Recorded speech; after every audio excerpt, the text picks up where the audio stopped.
Bonjour à tous et bienvenue sur Cuisine Marocaine Plus. Aujourd'hui, nous allons voir une soupe, mais une soupe bien spéciale. C'est une soupe avec la patate douce et le fenouil. Je vous dis, c'est vraiment à tester. C'est un régal.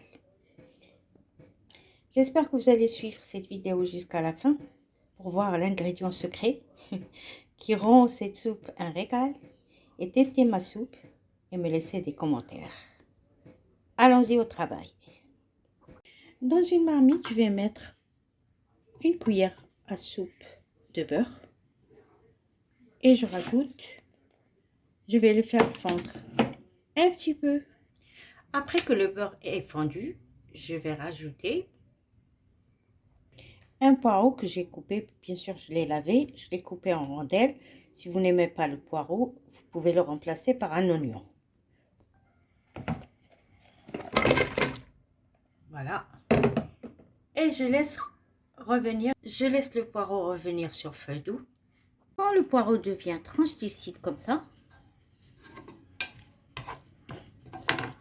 je vais rajouter 500 g de patates douces. Les patates douces sont coupées comme ça. Voilà. Soit en petits morceaux, soit en petites rondelles comme j'ai fait moi. Parce que les patates n'étaient pas très grosses. Et là, je vais rajouter 2 ou 3 fenouils coupés aussi en morceaux. Voilà. Si vous aimez le fenouil, vous pouvez mettre jusqu'à 500 grammes. Parce que le mariage entre le fenouil et la patate douce, c'est un très bon mariage. Ils se marient ensemble très très bien. Et donc on rajoute aucun autre légume pour garder les saveurs du fenouil et de la patate douce. C'est ça le charme de cette soupe. C'est une très très bonne soupe. Je rajoute par contre 1 litre d'eau maintenant.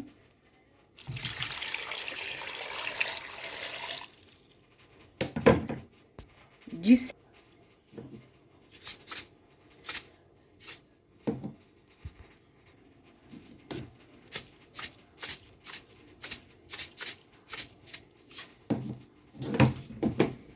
Et du poivre si vous aimez. Moi je vais pas mettre de poivre. Par contre je vais rajouter à la place du poivre une demi-cuillère à café, bon une demi-cuillère, petite cuillère de mélange d'épices. Bon, c'est un mélange d'épices où il y a toutes les épices presque. Voilà. Et je vais me contenter de ça pour le moment. Je vais mettre ma marmite sur le feu. Je vais fermer ma marmite et attendre que ça cuise. Et je reviens vers vous. Par contre, les gens qui aiment bien utiliser le bouillon cube, ils peuvent mettre un bouillon cube et réduire le sel. Moi, j'en utilise pas. Donc voilà, ça donne plus de goût, mais vraiment, pour la santé, c'est pour ça que j'évite. Alors maintenant que mes légumes sont cuits, je vais passer à la dernière étape. Bon, je vais transférer mes légumes dans un mixeur. Et moi, comme j'ai un mixeur, mon mixeur est en verre, donc ça ne pose pas de problème que je mette les légumes ou la soupe chaude. Si vous avez un mixeur en plastique, vous attendez que ça soit tiède et après vous mixez. Mais avant de mixer, là j'ai transféré les légumes avec leur jus dans mon mixeur. Mais avant de mixer, j'ai rajouté 3 petits carrés de fromage crème. Moi j'ai mis du kiri, vous pouvez mettre autre chose. Donc l'essentiel que ça soit du fromage qui est avec de la crème. Donc que ça soit des carrés ou bien des triangles, peu importe, la vache kiri, peu importe. De toute façon, que ça soit 3 ou 4, selon ce que vous avez mis dans la soupe, pour combien de personnes. Et là, je vais mixer ma soupe. Et ça, c'est le secret de cette soupe. C'est ces fromages qui donnent un goût vraiment... c'est un régal. Voilà, c'est tout ce que je peux dire.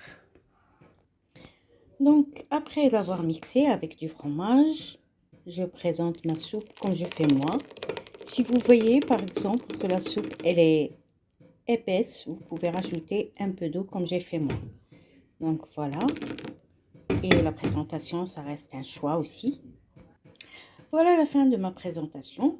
Donc j'ai mis un peu d'aneth que j'ai prélevé du fenouil avant de le cuire. J'ai mis une pointe de lait de coco. Si vous n'aimez pas le lait de coco, vous pouvez mettre de la crème fraîche ou vous pouvez la laisser nature. Mais je vous dis que c'est à tester, vraiment à tester cette soupe. C'est un régal et c'est un délice. Elle est facile. Il y a beaucoup de choses dedans pour notre santé. Et en plus, c'est la période des patates douces et c'est la période du fenouil. Donc, c'est un délice. Merci d'avoir suivi ma vidéo jusqu'à la fin. Je vous dis au revoir et à la prochaine vidéo.